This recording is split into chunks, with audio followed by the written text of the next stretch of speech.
We're on to day 3, Thursday. We didn't have a winner yesterday, but Well Chief ran a fantastic race, being off the track for such a long time, finishing second to Masterminded. Fantastic performance by the horse and everyone back here. We've got Madison de Burley with us at the present moment. He goes in the Gold Cup on Friday. He's in great form. He's having his early morning carrot. That's the only way we could get him out of the window this morning because he's just had his breakfast. But he's on course for the Gold Cup on Friday. As for today, the Thursday, we have 7 runners again, and we kick off in the 2:05, the Betemps 3-mile hurdle. We have 3 in this race. Razlan, ridden by Timmy Murphy, Buena Vista, Tom Scudamore, and the Slitter, ridden by Danny Cook. He's our amateur, and he takes £5 off him. Razlan's had a long time off the track, but that was the plan. He comes here fresh and well. Is handicapped high enough and goes well fresh, but has probably got it to do.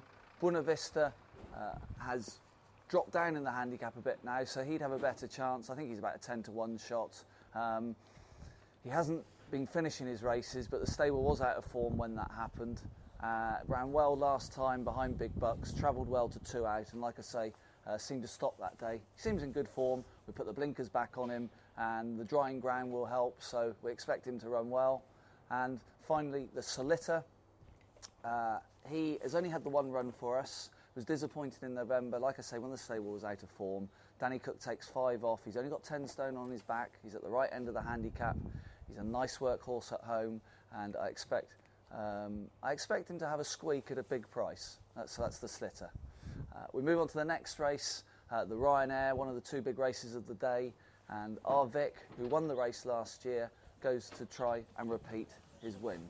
Voipor Studies looks the one to beat, but Arvik's in great form. He disappointed in the King George, but forget that run.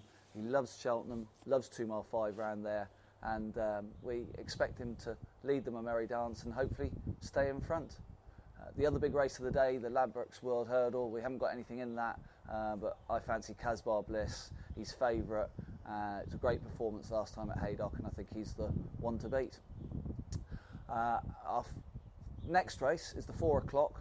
This is the 2.5 Festival Plate handicap chase. We have Pablo de Chamil in this. Tom Scudamore rides. He's top weight, runs well fresh, so obviously we freshened him up for Cheltenham. Has got it to do with probably top weight, but had good form with Petit Robin that finished 3rd yesterday in the Queen Mother Champion Chase. Stepping up in trip, he wears a tongue tie for the first time as well. The step up in trip he didn't get last time at Cheltenham, but that was on bottomless ground. This drying ground will help, and he's got a squeak in the 4 o'clock. And finally, in the last race of the day, the 4:40, the amateur 3-mile Kinmuir Chase. We have 2 runners, both having their first runs for us. Artia has top weight, ridden by John Monk, taking 3 off. He's one of the amateurs in the yard. And the other horse is Le Toscan, ridden by Tom Cannon, another amateur in the yard, and he takes 7 off that fella.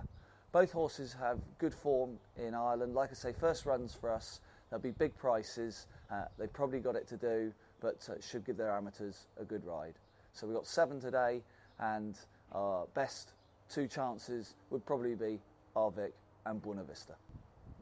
Hello, boy. You coming out to read the paper as well? This is how to do it, isn't it? This is how to do it.